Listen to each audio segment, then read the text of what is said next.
YouTube channel Telugu ప్రేక్షకులకు నా నమస్కారాలు. నమస్కారం మాస్టర్. నమస్తే. మహిళలను కించపరిచే వారిని జగన్ పరామర్శిస్తున్నారని ఏం చేద్దామంటావు మరి? చెప్పేస్తాడా? చెప్తాడా? చెప్పు. రెడీగా ఉండు.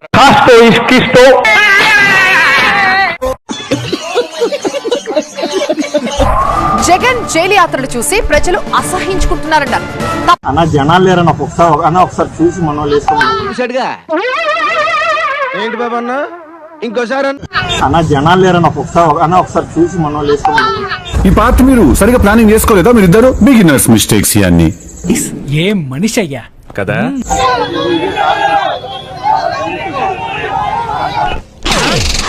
జనమేరి సన్మానం 4 గంటలకైతే మీరు కక్కుర్తిపడి 3 గంటలకే వచ్చేసారు. ఎవడొస్తాడో ఎవడంటాడు అంతేనంటావా? కరెక్ట్, ఇది కరెక్ట్ గా చెప్పావయ్యా. Prabhu Hari Ram Krishna Radham Jaganmohan Reddy Bangarupalem market yard visual ఇది. ఊహిస్తేనే భయంకరంగా ఉంది. ఆ విజువల్ ని తీసుకొచ్చి ఈ రోజు నెల్లూరు పర్యటనలో మాకు ఇంకేం లేదు, అవసరమా అధ్యక్ష? నిజమే కదా. జనాలు పడిపోతున్నారు, జగనన్న ఇరుచుకుని దండాలు పెట్టేస్తున్నాడు. నన్ను కూడా తోసేసి నా మీదకి లాఠీ ఎత్తి వాళ్ళ గోర్లతో నన్ను కూడా గీకారు చూడండి. చెప్పు, ఏదో ఒక్కటి చెప్పు. ఎస్పీ గారు, ఎల్లకాలము మీ ప్రభుత్వం అధికారంలో ఉండదు.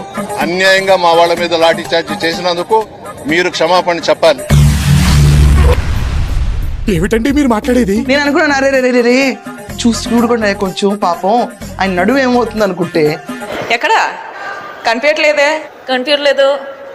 ఈ రోజు గొల్లం అనుకుంటాయి. ఇదిగోండి బంగారుపాలెం. జగన్మోహన్ రెడ్డి గారు దొంగ ఆడు 420 అయితే పక్క.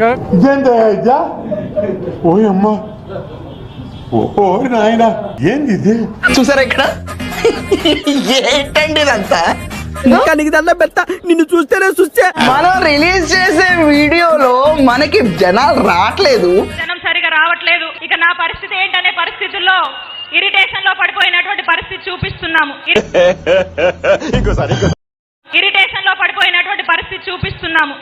ఆ మాట నువ్వు చెప్పకూడదు. ఎందుకు చెప్తున్నావు? ఆ మాట నువ్వు చెప్పకూడదు. అఫీషియల్ గా వాళ్ళ పేజీల్లో కొన్ని ప్రధాన ఛానల్స్ అయితే నిస్సిగ్గుగా నేను మళ్ళీ మెన్షన్ చేస్తాను, నిస్సిగ్గుగా ఎంత ఘోరం జరిగిపోయిందిరా. ఏం ట్రిప్ ఇదని తర్వాత రియలైజ్ అయ్యా నేను ఇది బంగారుపాలెం మార్కెట్ యార్డ్. ఏం ఎడిటింగ్ చేస్తున్నారండి?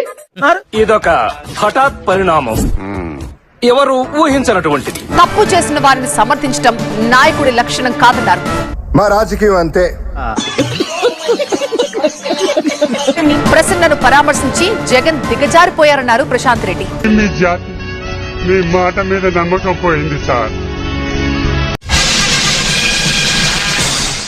సార్ వచ్చేసారు. నమస్కారం. గెటప్ అదిరింది. 1980 చూసాడుగా ఏంటి బాబా అన్న ఇంకోసారి 1983లో కేవలం పెద్దిరెడ్డి రామచంద్రారెడ్డి చంద్రబాబు నాయుడును ఆయన కాలేజ్ టైంలో ఈయన ఇద్దరు కాలేజ్ బాప్ 1 నంబరి బేటా 10 నంబరి స్టూడెంట్ గా ఉన్నప్పుడు ఇద్దరు కలిసి చదువుకున్నారని, ఆ కలిసి చదువుకున్నప్పుడు పెద్దిరెడ్డి రామచంద్రారెడ్డి చంద్రబాబు నాయుడు చెప్పుతో కొట్టాడు అని చెప్పి నేనే చెప్తాను. నీకెలా తెలుసు? ఏమో నాకు అన్నలు తెలిసిపోతే అంతే.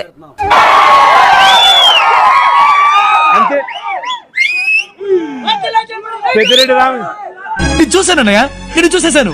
ఈ జన్మకి చాలు, నేను పోతాను. నాకు ఇది వద్దన్నయ్య. చంద్రబాబు నాయుడు మనసులో ఎంతగా నాటుకొని పోయింది అంటే ఏకంగా పెద్దిరెడ్డి రామచంద్రారెడ్డి కొడుకును ఎట్ట తిరిగి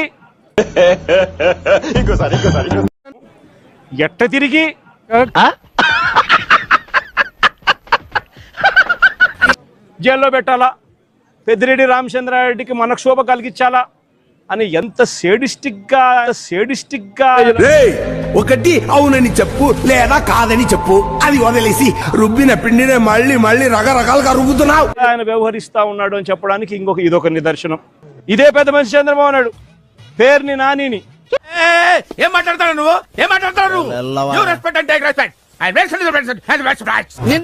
పేరుని నాని భార్యను కూడా చివరికి అని కూడా చూడకుండా ఆమెను కూడా కేసులో పెట్టాలని నాకు అర్థం కాలేదు సార్.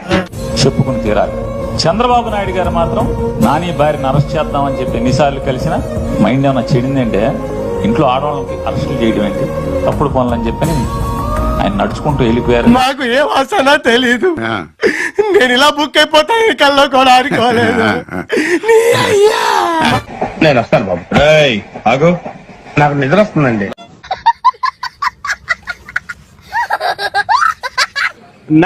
నగిరి ఎమ్మెల్యే రోజమ్మ గురించి, ఎక్స్ ఎమ్మెల్యే అంటే రోజమ్మ ఎక్స్ ఎమ్మెల్యే అంటే లంగమ్మ.